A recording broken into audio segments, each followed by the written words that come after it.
Autre élément, c'est que comme cette ressource est contrôlée et gérée par l'État, ce dernier a fait un choix, celui de favoriser une économie basée sur la redistribution plutôt qu'une économie productive avec évidemment toutes ses exigences et contradictions. Donc on a là un État dont la fonction économique essentielle est de redistribuer cette rente, qui va prendre diverses formes, selon les secteurs et agents. Des investissements, des marchés publics, de l'emploi, des salaires, des subventions aux entreprises et aux ménages. Même le secteur privé n'est pas en reste, lui qui profite de sa position en aval dans le secteur du commerce et des services pour s'approprier une partie des revenus qui sont distribués par l'État, comme le reconnaît un patron que je vais vous citer. Un patron connu sur la place d'Alger. Nous sommes tous responsables. J'ose dire, nous sommes tous devenus des rentiers. Je dois parler pour lui. Tout au moins, nous avons accepté la logique de la rente. C'est cette logique de la rente qui nous procure le confort matériel et intellectuel. Cette démarche aboutit fatalement à une fuite en avant de la part de l'État, sans préparation de l'avenir, bien au contraire. Tout donne à penser, en réalité, que l'imaginaire et les pratiques du pouvoir sont déterminés par le présent, par l'instant. Celui-ci se soucie très peu du futur et encore moins des générations à venir.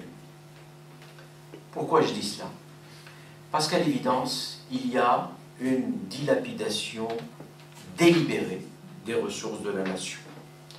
Je rappelle tout simplement que l'Algérie dispose d'à peine 1% des réserves mondiales en pétrole, d'une durée de vie estimée au vu des conditions techniques d'exploitation, 17 ans. 17 ans encore. 2,4% des réserves en gaz pour encore 52 ans. En clair, sans de nouvelles découvertes et d'une amélioration des techniques de récupération, l'Algérie serait vidée, je dis ça au conditionnel, serait vidée de son pétrole à échéance 2030 et de son gaz à échéance 2060. Or, l'Algérie qui a connu son, comme disent les spécialistes, son peak oil, son pic pétrolier en 2006, connaît une déplétion, donc une chute de la production, une baisse des exploitations, et qui va probablement se répercuter sur ses recettes d'hydrocarbures. C'est un véritable scénario catastrophe qui s'annonce. D'ailleurs, aujourd'hui, plus aucun économiste, expert et autres, n'ose dire le contraire. Vous voyez, la presse aujourd'hui, alors bien évidemment, ça fait partie de la campagne, bien évidemment, il n'y a absolument aucun doute. Mais tout le monde dit, tiens, le dernier rapport, très bien fait d'ailleurs, vraiment sur le plan aussi bien de la forme que sur le fond, bien que les présupposés idéologiques et politiques, c'est pas ma tasse de thé, mais le groupe Nebni a fait un rapport très bien fait, vraiment qu'il faut lire. Et il dit que l'Algérie, c'est comme le Titanic, qui navigue, qui va rentrer droit dans l'iceberg. En fait, on y va. Il n'y a pas absolument rien. Il y a un article hier dans le Watan qui disait à peu près la même chose. Bref, donc en fait, tout le monde reconnaît effectivement, et les experts pétroliers le reconnaissent aujourd'hui, qu'il y a une catastrophe à venir. C'est probablement cette perspective qui pousse le pouvoir algérien. D'ailleurs, il a changé la loi sur les hydrocarbures, il n'y a pas très longtemps, et donné un feu vert à quoi? À l'exploitation du gaz de schiste, poussé par un certain nombre de firmes multinationales, dont des firmes multinationales françaises, qui, elles, évidemment, sont interdites d'exploitation en France, avec tous les risques environnementaux qui signalés par les différents experts, aussi bien nationaux qu'étrangers. Il y a eu un effrayant documentaire il y a quelques mois sur Arte concernant l'exploitation du gaz de schiste aux États-Unis. C'est absolument c'est effrayant, les effets sur la nature. L'avenir. Autre élément inquiétant, c'est le fait qu'il n'y a pas de secteurs qui viennent un peu suppléer. L'industrie notamment, par exemple. On note même une désindustrialisation de l'Algérie aujourd'hui. Rappelez-vous l'Algérie qui voulait apparaître comme un modèle dans les années 70. Aujourd'hui, voit la part de l'industrie dans le PIB, elle est passée de 11% en 90 à moins de 6% en 2011. Donc de moitié.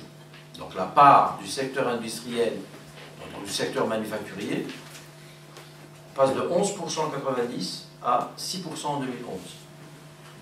Sur les mêmes périodes, voilà deux pays voisins, le Maroc et la Tunisie, leur secteur manufacturier se situe autour de 17%.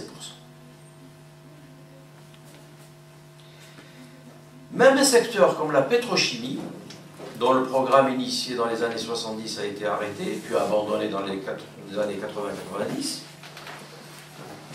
ne peut plus être relancé aujourd'hui. Pourquoi? Parce que les conditions d'exploitation de la pétrochimie ont complètement changé en 30 ans. Et qu'il est très très difficile de lancer une industrie pétrochimique aujourd'hui. Jamais les contraintes n'ont été aussi fortes qu'elles ne le sont aujourd'hui.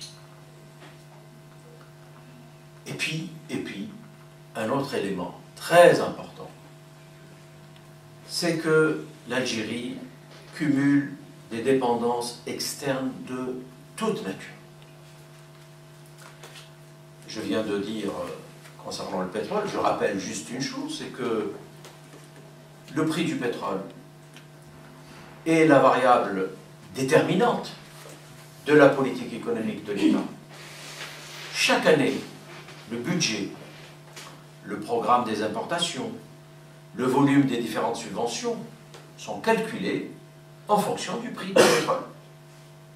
Les fluctuations, bien évidemment, lorsqu'elles sont à la baisse, peuvent provoquer de graves problèmes économiques. On en a connu un exemple. Contre-choc pétrolier du milieu des années 80, ça a été une véritable catastrophe. La stabilité sociopolitique dépend en fait, en réalité, moins des conditions internes, du rapport direct de l'État aux citoyens, que du lien avec le marché pétrolier mondial. De la capacité de l'État algérien, mais en réalité sa capacité, elle est très limitée, à négocier une part toujours plus importante de la rente. Et on aboutit à une situation particulièrement inattendue, d'un État qui a fait de l'indépendance nationale, du nationalisme intransigeant, une idéologie de combat, un modèle pour beaucoup de pays dans le monde, et qui devient fortement dépendant de l'extérieur. Dans tous les domaines. Alors je ne vais pas citer tous les secteurs où effectivement se déploie cette dépendance. Par exemple, les chantiers d'infrastructures dont j'ai parlé tout à l'heure, de logement. Tous confiés à des entreprises étrangères, asiatiques, turques, égyptiennes, et qui recrutent en plus une partie de leur main-d'œuvre dans leur pays d'origine. Mais je vais parler d'une dépendance qui me paraît être probablement encore plus grave que celle de toutes les autres. C'est sur la question agricole. Comme vous le savez, dans le cadre du marché mondial des produits agroalimentaires, les tensions sont problématiques. Et notamment, on sait que l'insécurité alimentaire, aujourd'hui, tous les experts le disent, est devenue, ces dernières années, le deuxième risque mondial après la crise financière. Cette tension, cette insécurité sont dues à plusieurs facteurs. On en retiendra quelques-uns de ces facteurs, pardon.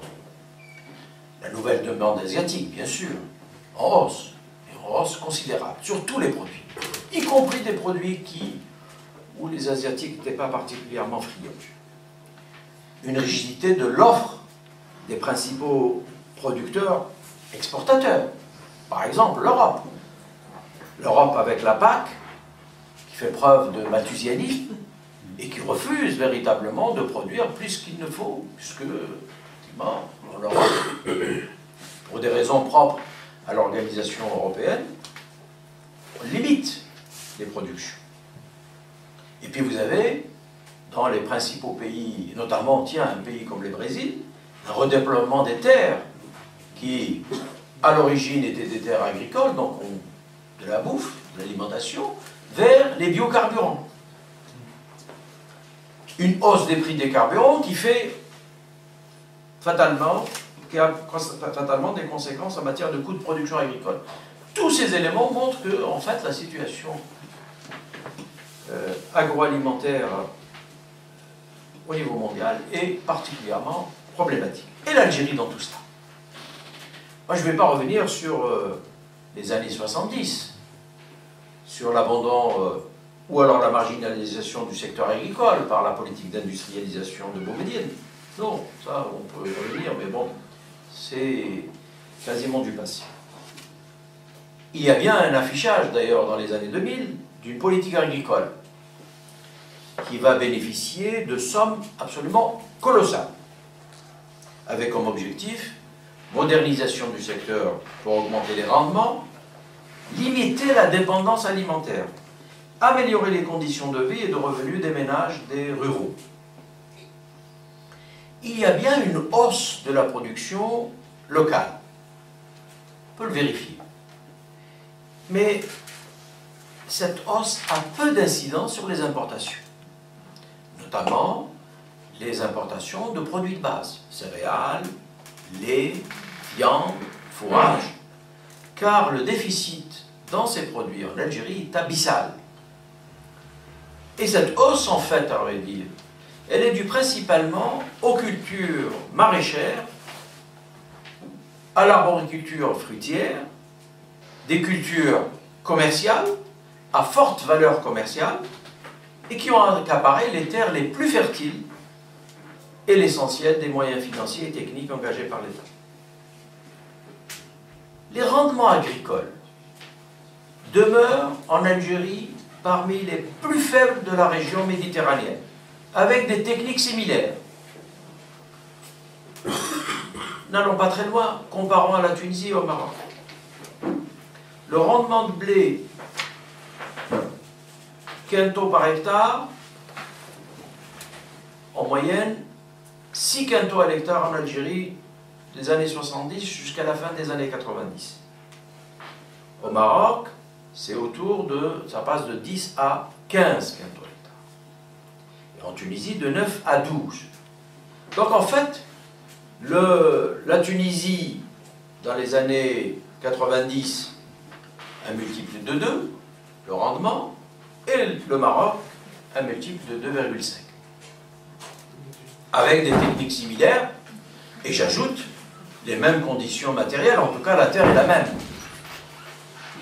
Il y a une continuité géologique, géographique, géoclimatique, exactement pour tout le Maghreb. Pire encore, on assiste en Algérie à une véritable dilapidation des ressources foncières. Ainsi, la surface agricole utile ne cesse de régresser. Elle était 0,20 hectares par habitant en 2000, 0,19 en 2010 et on projette 0,17 en 2020. Pourquoi? Quelle est la raison? La région, c'est le foncier immobilier. C'est le fait que les meilleures terres, aujourd'hui, par exemple, si vous prenez la région de l'Algérois, les meilleures terres sont de plus en plus accaparées par le foncier, par la construction immobilière. Alors, est-ce qu'il faut s'étonner que les importations en produits agroalimentaires représentent un quart des importations de l'Algérie? Et que ces importations, sur toutes ces années, représentent plus de 20%, alors que dans le même temps, les importations totales ont considérablement augmenté. Donc vous avez des importations qui ont beaucoup augmenté en valeur, et les importations en produits agroalimentaires qui restent autour de 20%. Ça veut dire, en fait, en valeur absolue, évidemment, les importations agricoles ont augmenté.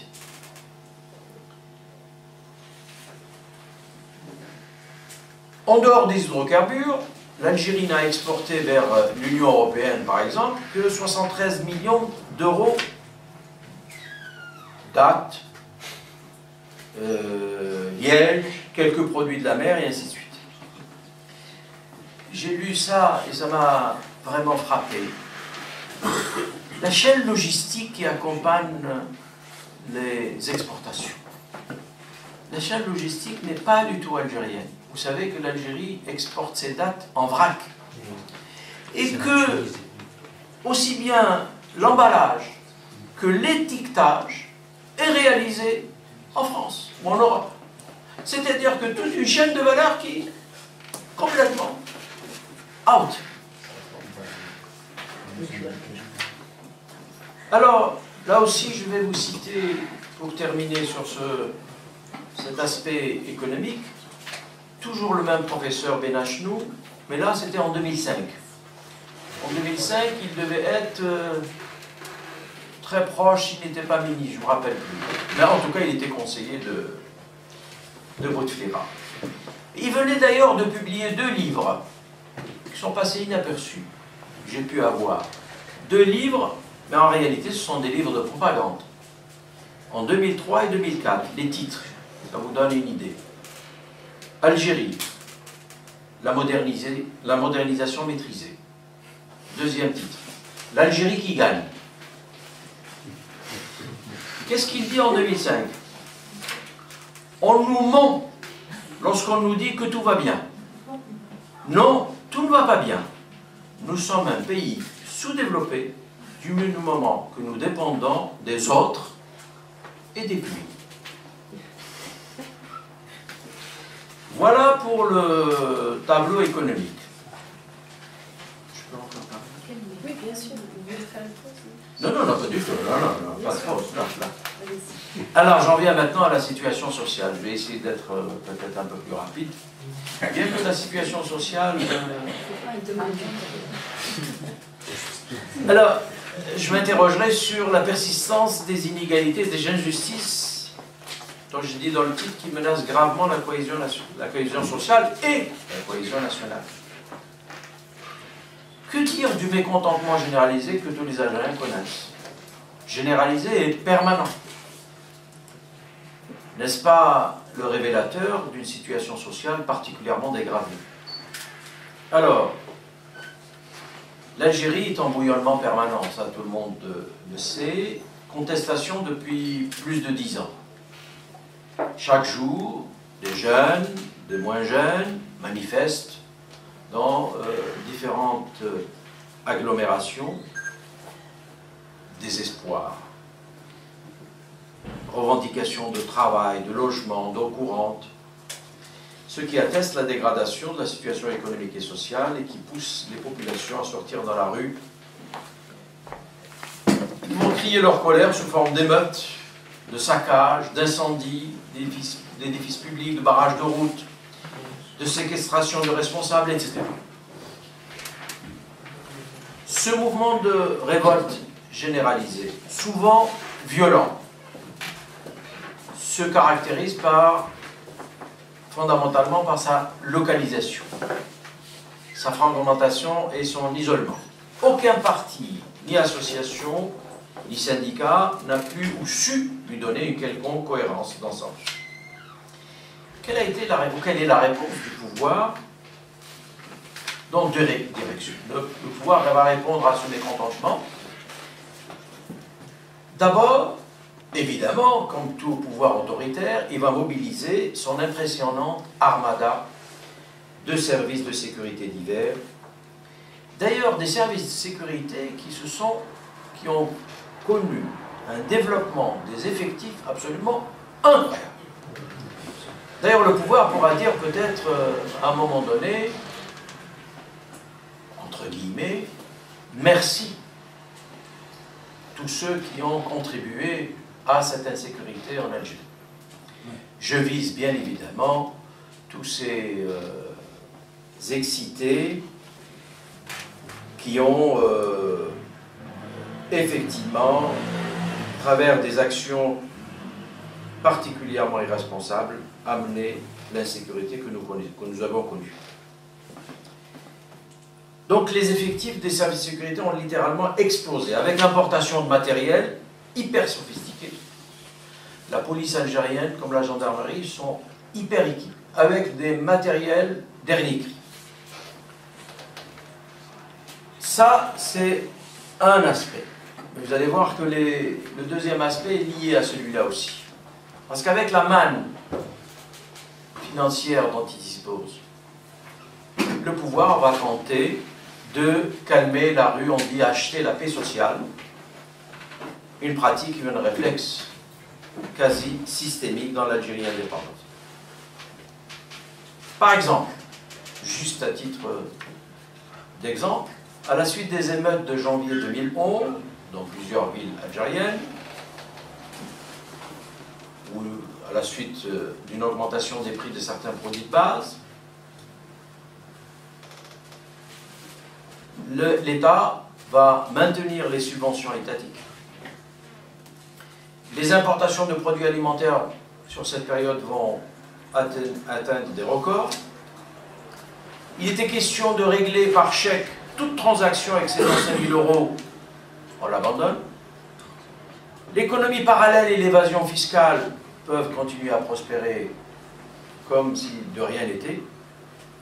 Des agents contractuels sont titularisés dans la fonction publique et plusieurs catégories de fonctionnaires, dont les policiers, vont connaître des augmentations absolument colossales.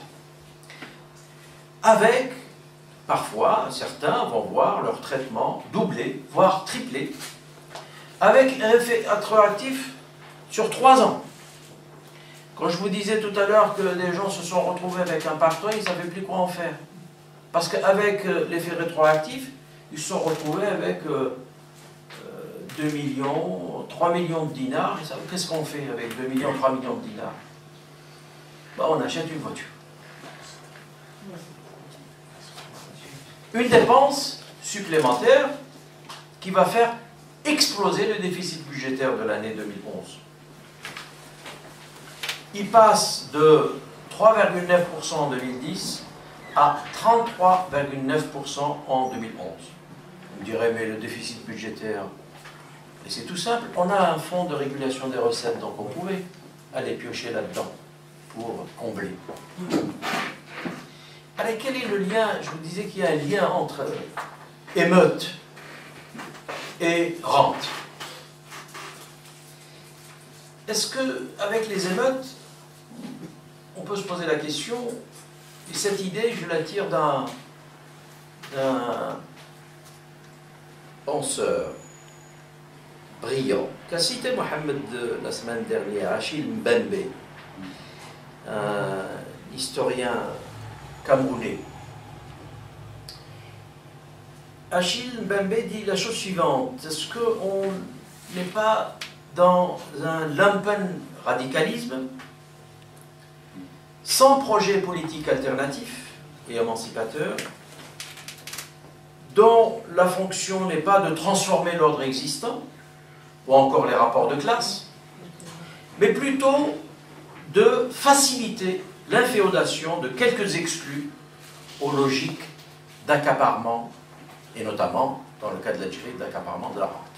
C'est-à-dire que d'une certaine manière, est-ce que le fait effectivement, et là le pouvoir visiblement a bien manœuvré, l'utilisation des émeutes, et puis à un moment donné, certains émeutiers, les véritablement attirer, et puis les faire rentrer dans cette, effectivement, cette logique qu'il affectionne, et qui fait que, évidemment, un certain nombre de têtes qui apparaissaient à la tête des émeutes et qui vont, du jour au lendemain, devenir eux aussi un certain nombre de privilégiés. Il y a quand même, le mécontentement n'est pas fortuit. Il y a bien une dégradation sociale. Mais je vais commencer d'abord par dire que, en un demi-siècle d'indépendance, l'Algérie a connu effectivement un certain nombre de progrès socio-économiques, indéniables. Hausse du niveau de vie, la santé, l'éducation, l'espérance de vie, taux de participation des femmes. Mais je voudrais quand même apporter quelques bémols à ce tableau que nous présente évidemment le pouvoir actuel. D'abord, la situation de progrès est due à l'indépendance, qui a permis à nos Algériens de sortir d'une longue nuit coloniale faite d'exclusion, de marginalisation et de misère. Il est évident quand on part de 0 à 1 ou de 1 à 2, quand on dit on est passé de 1 à 2, évidemment on a doublé. C'est évident, il n'y avait rien. Ou en tout cas, c'était la marginalisation et la misère, l'exclusion. Donc on compare toujours par rapport à la colonisation, mais il est vrai que la colonisation, c'était l'exclusion. De même que les progrès qu'on peut faire sortir doivent être comparés à ceux des pays qui ont engagé des politiques de développement dans des conditions similaires, voire parfois avec des ressources moindres. Lesquels pays connaissent des niveaux de développement économique et social appréciables. On peut discuter, mais ces progrès-là sont vrais. Enfin, ces progrès ne doivent rien à l'État. Plus exactement au pouvoir qui a colonisé les structures de l'État et qui a amené l'Algérie dans cette situation de crise systémique. J'ai donné un aperçu au niveau de l'économie qu'il faut compléter par la crise sociale. Je ne peux pas passer en revue tous les secteurs sociaux, mais je donnerai quelques indications et m'attarderai sur 3 questions qui me paraissent importantes. La question du logement, la question du chômage et celle des inégalités de revenus. Sur le logement. Le logement est aujourd'hui inaccessible pour la plupart des Algériens, qui voient d'ailleurs se multiplier les programmes de construction sans la crise s'atténue. Il y a même une aggravation de la crise, aussi curieux que cela puisse paraître, depuis l'indépendance. La démographie oblige qu'on en juge. En 1962, le parc de logements était de 1,9 million d'unités pour 9 millions d'habitants. Ça veut dire un taux d'occupation par logement de 4,73. En 2010, le parc est passé à 7 millions pour 36 millions d'habitants. Et là, le taux d'occupation de logement, lui, il passe à 5,14. Donc on passe d'une occupation de 4,73 à 5,14. Et je voudrais là, sur cette question de logement, sortir un peu de l'aspect économique et social et poser un autre problème. Parce que on n'en parle pas beaucoup. C'est les questions, les problèmes psychologiques, dramatiques, les tragédies affectives et sexuelles liées à quoi? À l'exiguïté, à l'absence de logement, et que vivent la très grande majorité des jeunes Algériennes et Algériens dont l'espace de rencontre, en fait, se réduit au mariage. C'est le seul espace qu'on peut. Mais il se trouve que pour se marier, il faut avoir un logement. Or, ce logement-là, il est inaccessible pour beaucoup, beaucoup de jeunes Algériens. Pas étonnant du tout que le recul de l'âge de mariage est impressionnant en Algérie. Donc, retenons cet élément-là, parce qu'on a tendance parfois à l'oublier. Tous les drames, véritablement, que vivent tous les jeunes qui, effectivement, ne trouvent pas à se loger, ne trouvent pas à se marier. D'ailleurs, sur le chômage, maintenant, il est estimé à 10%. Ok. Et alors, toutes ces rues algériennes, bondées de jeunes qui vivent du commerce informel. Le commerce informel, entre nous, soit dit, il est estimé à 25% du PIB hors hydrocarbures. Donc un quart de la production hors hydrocarbures, c'est de l'informel. Et que l'informel, il emploie 15% de la population active. Alors tous ces jeunes-là, ils sont là, dans l'oisiveté, dans l'ennui, pas d'espace de loisirs ou de détente. Je vous donne un chiffre de l'Office national des statistiques. La proportion de jeunes entre 15 et 24 ans, sans travail et sans scolarité, représente 25% en 2010. De plus, il faut tenir compte du chômage